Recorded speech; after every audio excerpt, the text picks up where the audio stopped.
Hello friends, good evening. কেমন আছো তোমরা সবাই? দেখো আমি তোমাদের সাথে কি শেয়ার করতে চলে এসেছি।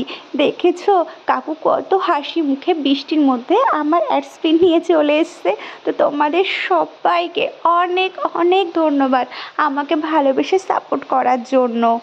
তো জীবনের এত বড় প্রাপ্তি, তো আমি আনন্দে নাচ করছিলাম, যেন তো পাগলের মতো নাচছিলাম কিছুক্ষণ। Hello friend, good evening. তো আমি তোমাদের সাথে একটা খুব ভালো নিউজ শেয়ার করার জন্য বসেছি। তো দেখো আমি বাড়িতে না এরকম সিম্পল থাকতেই ভালোবাসি, তো সেই সিম্পল লুকেই চলে এসেছি। এই দেখো ফাইনালি তোমাদের ভালোবাসায় এই যে আমি পেয়ে গেছি। Thank you thank you thank you so much আমার ইউটিউব ফ্যামিলি মেম্বার্সদের সবাইকে আমাকে এত ভালোবাসার জন্য, সাপোর্ট করার জন্য। তোমরা প্লিজ প্লিজ এইভাবেই আমাকে ভালোবেসো, সাপোর্ট করো, আমার পাশে থেকো। মানে সিরিয়াস বলতে আমি না ভাবতে পারিনি যে এত তাড়াতাড়ি আমি অ্যাডস্পিনটা পাবো।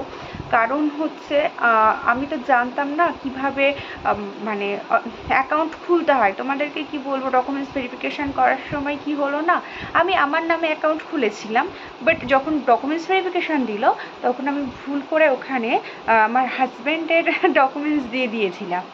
তো আমি খুব টেনশানে পড়ে গেছি যে কি হবে, আদৌ আসবে কি, মানে এই সমস্ত নিয়ে এত টেনশান হচ্ছিল তোমাদেরকে কি বলবো। বাট হঠাৎই আজ আমার অফডে ছিল, তো মানে আমি ভাবতেও পারিনি, হঠাৎই ফোন এলো জানো তো। মানে যেই ফোন এসছে, ফোন আসার পরে জিজ্ঞাসা করছে এটা সুমন সরকারের নাম্বার। আমি ভাবছি আমার ফোনে ফোন করে ওর খোঁজ নিচ্ছে কেন। তারপর যখন বলল এটার কথা, মানে সিরিয়াসলি বিশ্বাস করো, মানে হ্যাঁ আমি একদমই ভাবতে পারিনি, একদমই না। এত শর্ট টাইমে, মানে মোটামুটি 6 দিনের মধ্যে চলে এসছে লেটারটা। মানে এত 6 দিনও বলো ভুল, 5 দিনের মাথায় পেলাম হাতে। তো মানে সিরিয়াসলি তোমাদের সবাইকে অনেক অনেক ধন্যবাদ, অনেক অনেক ভালোবাসা আমার পাশে থাকার জন্য। মানে এই দিনটার জন্যই 13 বছর আমার জার্নি ছিল। আর আমার আরেকটা কার্টুন, শর্টস কার্টুন, সেটা 1 মিলিয়ন প্লাস ভিউস হয়েছে।